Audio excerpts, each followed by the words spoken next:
अस्सलाम वालेकुम क्लास। कैसे हैं आप सब? ओके, आज लेक्चर 3 है।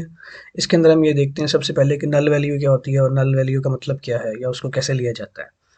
बेसिकली नल का मतलब है कुछ भी ना होना। लाइक अगर हम किसी की वैल्यू नल ले रहे हैं तो इसका मतलब उसकी वैल्यू नहीं है।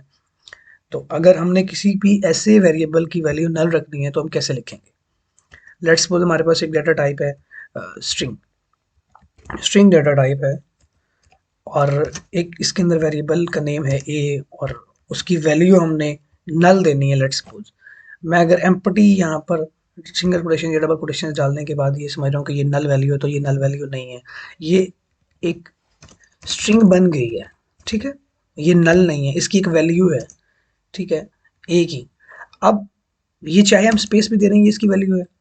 अगर हमने इसको नल बनाना है तो हम कैसे बनाएंगे? हम इसके अंदर अगर वैल्यू नहीं देना चाह रहे हैं तो हम कैसे करेंगे? इसको नल कैसे करेंगे?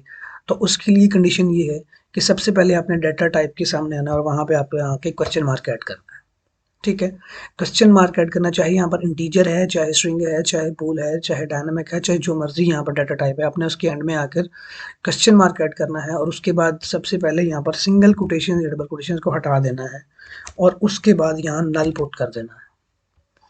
आपकी ये वैल्यू नल हो गई है। अब फॉर एग्जाम्पल हम यहाँ पर क्वेश्चन मार्क ऐड नहीं करते हैं, यहीं से रिमूव करके देख लेते हैं, तो ये एरर एरर जनरेट करेगा क्योंकि स्ट्रिंग वो उसे डाटा टाइप बता रहा है कि स्ट्रिंग डाटा टाइप के अंदर तो स्ट्रिंग होनी चाहिए, यहाँ पर आगे स्ट्रिंग नहीं है। यहाँ ना सिंगल कोटेशन है ना डबल कोटेशन है, तो डाटा टाइप को ये समझने में मुश्किल हो रही है कि यहाँ पर क्या रहा है एक्चुअली।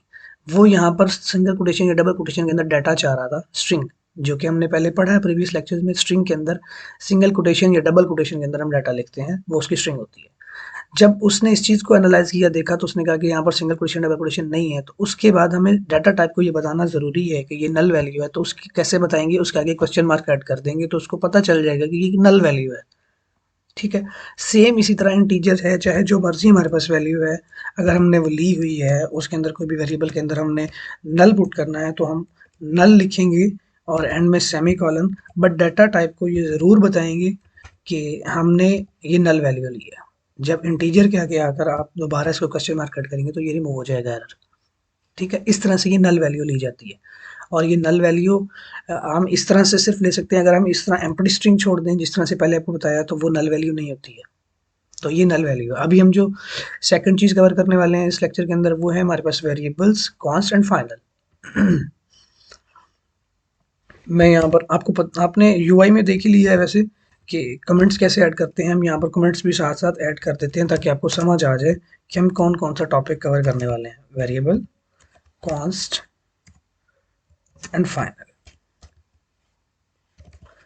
जब आप ये डबल स्लैश लगा देते हैं किसी भी लाइन में तो वो कमेंट हो जाती है, लाइक वो कोड नहीं रहता है, वो आपकी डॉक्यूमेंटेशन के तौर पे यूज़ होती है। वो आप उसको अपने लिए सिर्फ पढ़ सकते हैं, वो कोड एग्जीक्यूट नहीं होता है। ये वाली लाइन अब एग्जीक्यूट नहीं होगी, सिर्फ कोड के तौर पे यूज़, सॉरी, सिर्फ डॉक्यूमेंट के तौर पे यूज़ होगी। चलें अब वेरिएबल की तरफ चलते हैं कि वेरिएबल क्या है। अभी थोड़ी देर पहले हमने देखा कि स्ट्रिंग है, इंटीजर है, डायनामिक बोलिए डाटा टाइप्स हैं जिनके अंदर यूज़ करके हम डाटा ले रहे हैं, अपना डाटा फेच कर रहे हैं, डाटा लिख रहे हैं। इसी तरह से वेरिएबल एक डाटा टाइप है। अगर मैं वेरिएबल लिखता हूँ और उसके साथ में कोई भी लाइक वेरिएबल ले लेता हूँ, उसका कोई भी नेम ले लेता हूँ, एन ले लेते हैं वेरिएबल लेट्स सपोज, और उसके अंदर मैं वैल्यू असाइन कर देता हूँ कुछ भी। हमने ये वैल्यू एक असाइन की तो इसने ये वैल्यू एक्सेप्ट कर ली।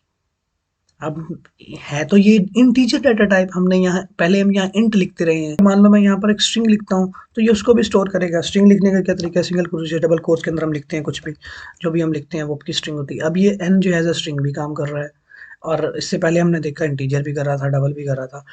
अब इसमें और डायनामिक में फ़र्क क्या है? डायनामिक बेसिकली वो यूज़ कर रहे थे हम सब वेरिएबल्स की, सब डाटा टाइप्स की जगह पर एक डाटा टाइप। लेकिन वैर जो है ये क्या करता है? ये डिटेक्ट करता है पहले। ये पहले डिटेक्ट करता है, यहाँ पर आता है जो लिखा होता है, लाइक यहाँ पर जो भी लिखा है, हमने स्ट्रिंग लिखी है, हमने इंटीजर टाइप लिखी है, जो भी लिखी है, ये उसको डिटेक्ट करता है और वही वाली यूज़ करता है। अब हम वेरिएबल, इसको हम यूज़ क्यों करेंगे? क्वेश्चन है। अगर मैं यहाँ पर प्रिंट कमांड देता हूँ और प्रिंट के अंदर एन लिखते हैं और एन के साथ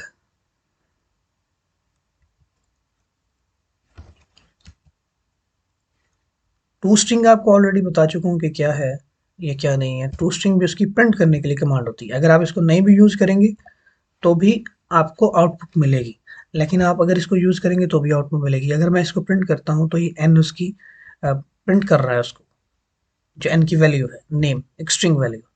अगर मैं यहाँ पर लेट्स सपोज कोई न्यूमेरिक वैल्यू दे देता हूँ, हम यहाँ पर लाइक 23 कर देते हैं और इसको करते हैं तो ये 23 प्रिंट करेगा। लाइक उसने हमसे डाटा टाइप मांगी नहीं है, यहाँ पे वेरिएबल लिखने से उसने ऑटोमेटिकली उसकी जो डाटा टाइप थी उसको सिलेक्ट किया है। अगर ये टू स्ट्रिंग आप नहीं लिखेंगे तो भी आउटपुट सेम ही रहेगी, ठीक है, उसमें आउटपुट पे फर्क नहीं आएगा।